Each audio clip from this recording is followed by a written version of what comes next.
मित्रों नमस्कार। आज हम लोग संतुलित आहार और पोषक तत्व के बारे में अध्ययन करेंगे। संतुलित आहार या भोजन क्या होते हैं, यानी कि ऐसे आहार या भोजन जिनसे हमें सभी पोषक तत्व उचित मात्रा में प्राप्त होते हैं, उसे हम क्या कहते हैं, संतुलित आहार। और किसी भी जंतुओं के लिए या मानव के लिए संतुलित आहार आवश्यक होता है वृद्धि और विकास के लिए। वृद्धि और विकास के लिए एक उचित संतुलित आहार की आवश्यकता होती है। तो हम संतुलित आहार मतलब जिसमें सभी पोषक तत्व उचित मात्रा में प्राप्त होते हैं। तो पोषक तत्व किसे कहेंगे, इसको थोड़ा सा जान लें। पोषक तत्व क्या होते हैं? वे पदार्थ या वे तत्व जो जीवों के जैविक कार्यों के संचालन के लिए आवश्यक होते हैं, वो क्या कहलाते हैं? पोषक तत्व कहलाते हैं। पोषक तत्व चार प्रकार के होते हैं। पोषक तत्व चार प्रकार के होते हैं और पारिस्थितिकी घटक के अंतर्गत ये अजैविक घटक के भाग भी होते हैं। ये चार प्रकार के होते हैं। जैसे एक होता है ऊर्जा निर्माणकारी। दूसरा है उपापचयी।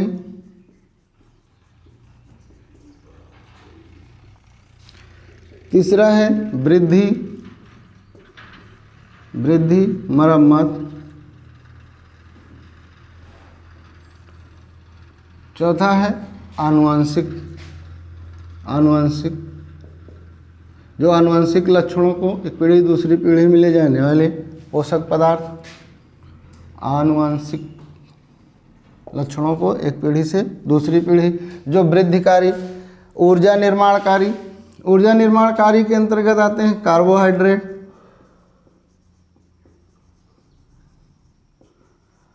कार्बोहाइड्रेट वसा। उपापचयी क्रियाओं में जल, खनिज लवण,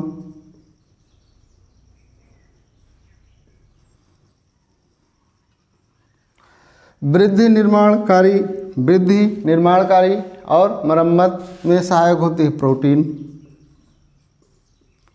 आनुवंशिक लक्षणों को एक पीढ़ी से दूसरी पीढ़ी में ले जाने वाले न्यूक्लिक अम्ल।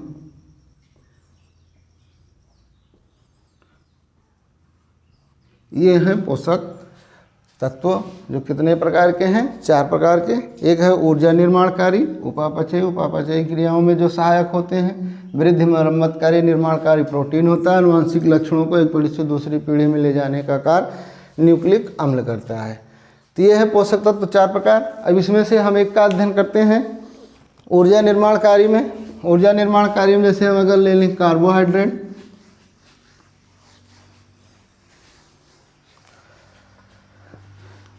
कार्बोहाइड्रेट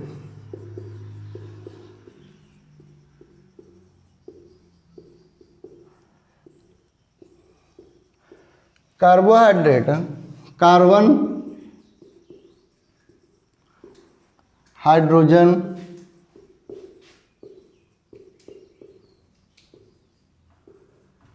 ऑक्सीजन,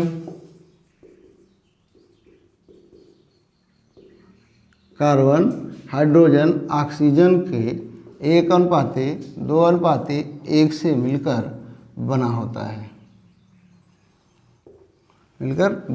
है। यानी कार्बन, हाइड्रोजन और ऑक्सीजन का अनुपात 1:2:1 होता है। और इसी को हम क्या कहते हैं? कार्बोहाइड्रेट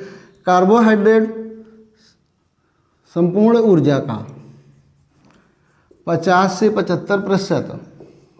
से 75% शरीर को ऊर्जा किससे प्राप्त होती है? कार्बोहाइड्रेट से प्राप्त होती है। 50 से 75। कार्बोहाइड्रेट तीन प्रकार के होते हैं। एक है मोनोसैकेराइड,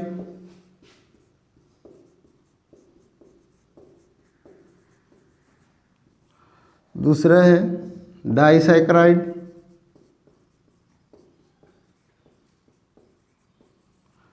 तीसरा है पॉलीसैकेराइड।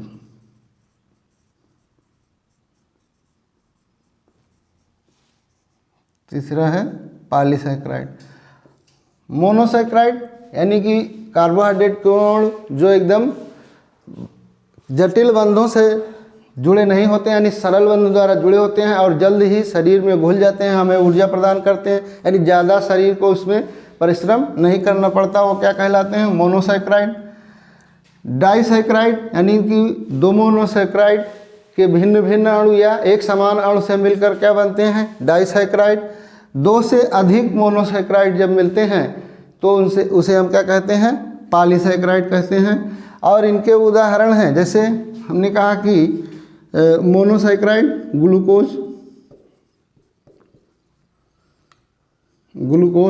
ग्लूकोज किसके अंतर्गत आता है? मोनोसैकराइड के अंतर्गत। ग्लूकोज के अतिरिक्त ट्राइओज,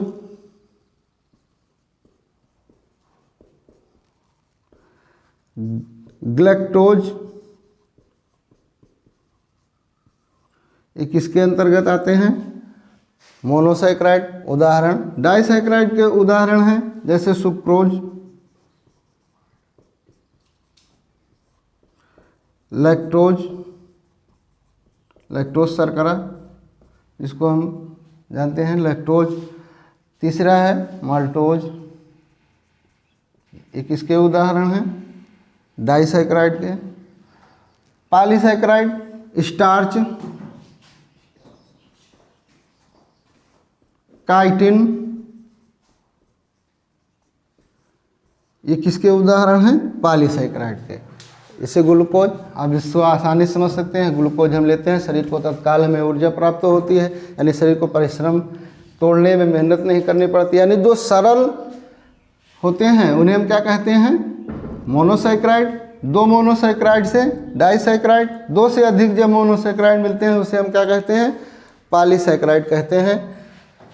ग्लूकोज के एक अणु, कार्बोहाइड्रेट के ग्लूकोज के एक अणु के ऑक्सीकरण से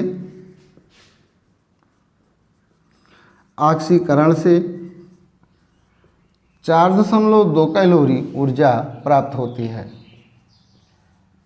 संपूर्ण शरीर, यानी हमारे संपूर्ण शरीर को 50 से 75% ऊर्जा किससे मिलती है? कार्बोहाइड्रेट से। अगर एक अणु का ऑक्सीकरण होता है तो कितने कैलोरी ऊर्जा हमें मिलती है? 4.2 कैलोरी। यहाँ पर उदाहरण को ध्यान में रखिएगा, मोनोसैकराइड के उदाहरण, डाइसैकराइड के उदाहरण और पॉलीसैकराइड के उदाहरण। तो यह है कार्बोहाइड्रेट। अब कार्बोहाइड्रेट का कार्य क्या है, यानी मुख्य कार्य क्या है? जैसे आपको भी बताया गया, शरीर को ऊर्जा प्रदान करना। मुख्य कार्य क्या है? शरीर को ऊर्जा प्रदान करना। और सबसे अधिक ऊर्जा हमें किससे मिलती है? कार्बोहाइड्रेट से ही। मात्रा की दृष्टि से देखते हैं, प्रतिशत की दृष्टि से देखते हैं, संपूर्ण शरीर को ऊर्जा ज़्यादा किससे मिलती है? कार्बोहाइड्रेट से। लेकिन यदि प्रतिशत की दृष्टि से देखते हैं तो वसा से मिलती है, आगे हम देखेंगे। लेकिन यहाँ पर है कि कार्बोहाइड्रेट से 50 से 75% ऊर्जा हमें किससे मिलती है? शरीर को कार्बोहाइड्रेट से मिलती है। कार्बोहाइड्रेट के कार्य क्या हैं?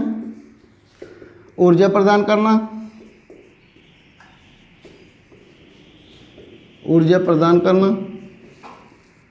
बाह्य कंकालों का निर्माण करना,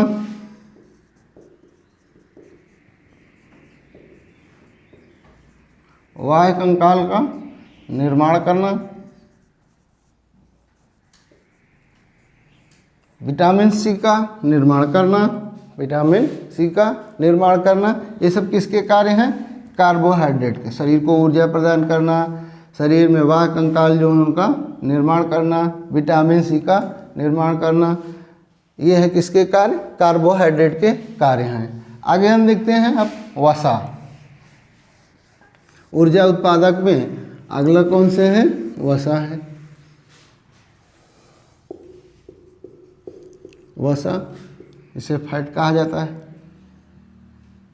वसा भी कार्बन, हाइड्रोजन, ऑक्सीजन से मिलकर बना होता है। यह है ग्लिसरॉल और वसी अम्ल का एस्टर होता है।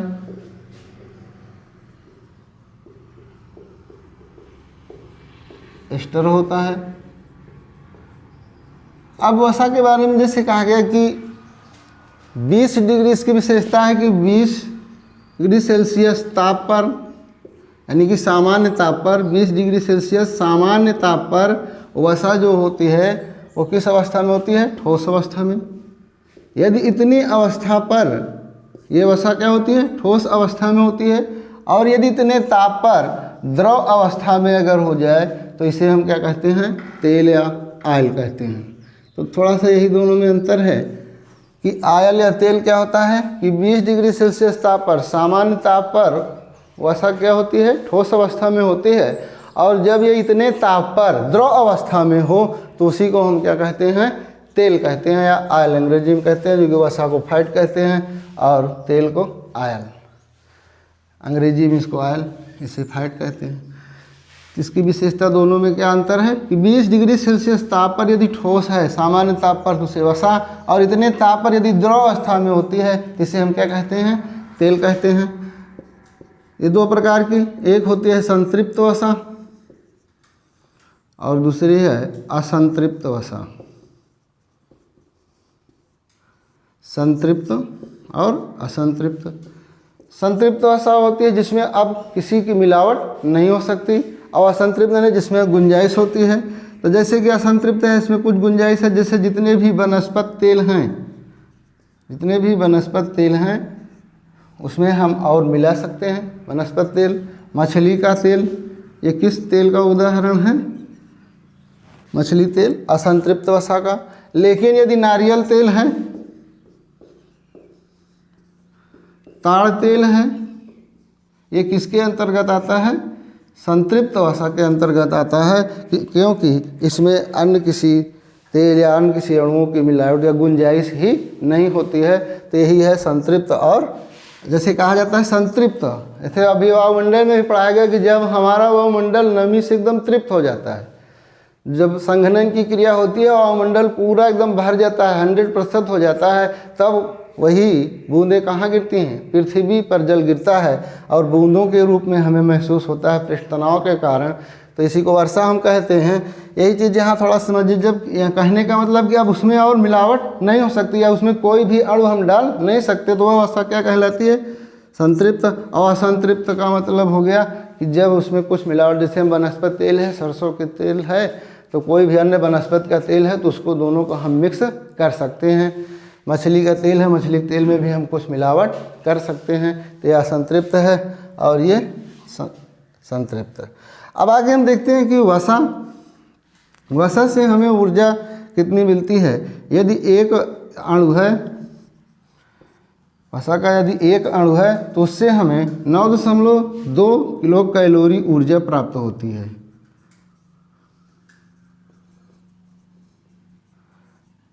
यदि हम देखते हैं अभी कार्बोहाइड्रेट पढ़े, कुल ऊर्जा, शरीर को कुल ऊर्जा हमें किससे ज़्यादा मिलती है, तो हम देखते हैं कि किससे मिलती है? कार्बोहाइड्रेट से। लेकिन मात्रा के दृष्टि से देखा जाए, एक अणु की अगर बात हो तो एक अणु में हमें ज़्यादा ऊर्जा किससे मिल रहा है या किससे मिल रही है? वसा से मिल रहा है। यहाँ पर कार्बोहाइड्रेट से 4.2 और वसा से 9.2 ऊर्जा हमें प्राप्त होती है। अब वसा के कार्य क्या हैं? कार्य को यहाँ थोड़ा सा हम जान लेते हैं। वसा का जो कार्य है, अभी एक कार्य तो ऊर्जा प्रदान करना, ऊर्जा प्रदान करना। दूसरा है अब भोजन को स्वादिष्ट बनाना, भोजन को स्वादिष्ट बनाना। शरीर के ताप को बाहर नहीं जाने देना, शरीर के ताप को बाहर न जाने देना। तीसरा है बाह्य आघात से, बाह्य आघात से शरीर की सुरक्षा प्रदान करना, शरीर की सुरक्षा करना। जैसे आप देखते हैं यदि हमारी त्वचा में अंदर वसा या फैट जमा हो जाता है तो यह ताप को बाहर नहीं निकलने देता और हमें गर्मी महसूस होती है। वायु आघात है, यदि वसा है तो हमारी हड्डियां मांसपेशियों को थोड़ा सुरक्षा प्रदान होती है। क्योंकि वसा क्या करता है? रोकता है। भोजन को स्वादिष्ट बनाने में ऊर्जा प्रदान करने में। ये हैं वसा के कार्य। यदि वसा की कमी होती है, यदि कमी हो गई तो शरीर क्या हो जाएगा, सामान्य रूप से दुबला पतला व्यक्ति होगा, यानी फैट की कमी है उसके अंदर। त्वचा हमारी जो क्या होगी, कमी होगी तो त्वचा क्या हो जाएगी, त्वचा उसकी सूखी रूखी हो जाती है, रूखी कहा जाता है। त्वचा रूखी त्वचा हो जाती है, किसकी वजह से, वसा की कमी से। वसा की कमी से मानव शरीर दुबला पतला होगा और त्वचा क्या हो जाएगी, रूखी होगी। यदि इसकी अधिकता है तो ब्लड प्रेशर की समस्या उत्पन्न होती है। तो ये है वसा की कमी से और अधिकता से होने वाले रोग। वसा के कार्य, वसा कितने प्रकार की होती है, किससे किससे वसा बना है, वसा के एक अणु से कितनी ऊर्जा हमें प्राप्त होती है। ये है ऊर्जा उत्पादक पोषक तत्व। ऊर्जा उत्पादक में हम दो को पढ़े, एक कार्बोहाइड्रेट, दूसरा वसा। अगला हम देखते हैं ऊर्जा वृद्धि या निर्माणकारी, वृद्धि या निर्माणकारी, या हम कहते हैं इसे मरम्मत। इसमें जो होता है प्रोटीन,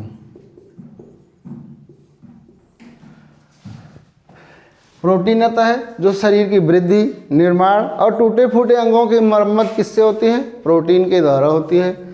प्रोटीन की खोज जे बर्जेलियस ने किया। इसकी खोज किसने किया, जे बर्जेलियस।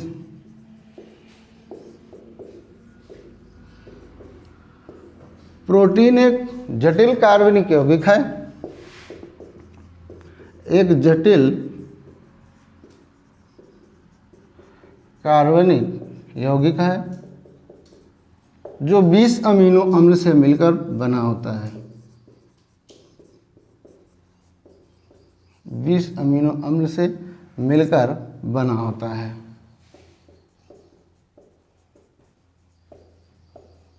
20 अमीनो अम्ल से मिलकर बना होता है। अब प्रोटीन जटिल कार्बनिक यौगिक 20 अमीनो अम्ल, खोज किसने किया, जे बर्जेलियस ने किया। प्रोटीन का कार्य क्या है, शरीर की वृद्धि करना, निर्माण में सहायक, मरम्मत में भी सहायक कौन होता है, प्रोटीन होता है। हमारे शरीर को 20 प्रकार की प्रोटीनों की आवश्यकता भी होती है। 20 प्रकार की प्रोटीन की आवश्यकता होती है।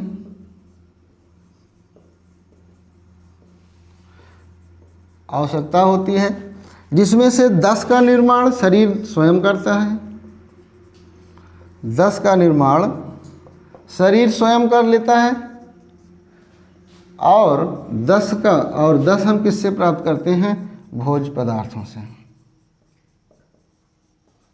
भोज्य पदार्थ 10 का निर्माण किससे होता है, शरीर स्वयं कर लेता है 10 प्रकार के प्रोटीन का, और 10 हम किससे प्राप्त करते हैं, भोज्य पदार्थों से। जैसे सोयाबीन है, सबसे ज़्यादा हमें प्रोटीन किससे मिलती है, सोयाबीन है, मूंगफली है, इनसे हमें क्या होती है, सबसे ज़्यादा प्रोटीन प्राप्त होती है। सोयाबीन, मूंगफली से हमें सबसे ज़्यादा क्या मिलती है, प्रोटीन। पहले क्या है, सोयाबीन, फिर मूंगफली। अब हम देखते हैं कि प्रोटीन का कार्य में आपको बताया ही गया कि ये क्या करता है, वृद्धि करता है, निर्माण करता है, मरम्मत करता है। वृद्धि, निर्माण और मरम्मत करता है। ऊर्जा भी प्रदान करता है, यानी 20 से 30%,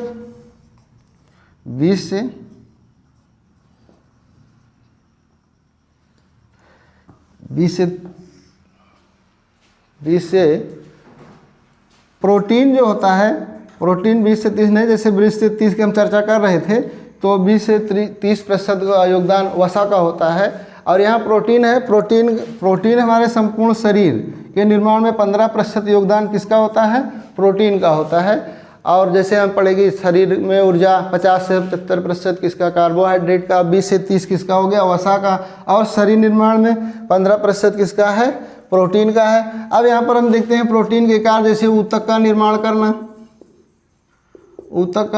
करना, फिर शरीर की वृद्धि करना, और फिर टूटे फूटे अंगों की क्या करना, मरम्मत करना। ये क्या है, प्रोटीन के कार्य हैं। यदि प्रोटीन की कमी हो जाती है तो क्वाशियोरकर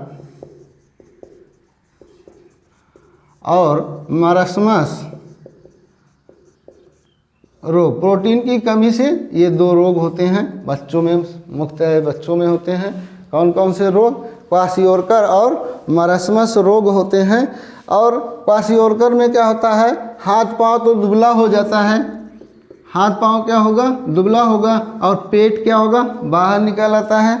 और मरस्मस में क्या होता है, मरस्मस मांसपेशियाँ, याद करने में भी, मरस्मस मांसपेशियाँ क्या होती हैं, ढीली हो जाती हैं। और कम उम्र में का बच्चा भी किस तरह दिखाई देता है, वृद्धावस्था जैसी लक्षण उसके आ जाते हैं। तो मरस्मस क्या है, मांसपेशियाँ ढीली। क्वाशियोरकर में क्या होता है, हाथ पांव तो दुबले होते हैं लेकिन पेट क्या होता है, बाहर निकल आता है। ये रोग ज़्यादातर किसमें होता है, बच्चों में। किसकी कमी से होता है, प्रोटीन की। आगे हम कल विटामिन, खनिज लवण आदि के बारे में अध्ययन करेंगे।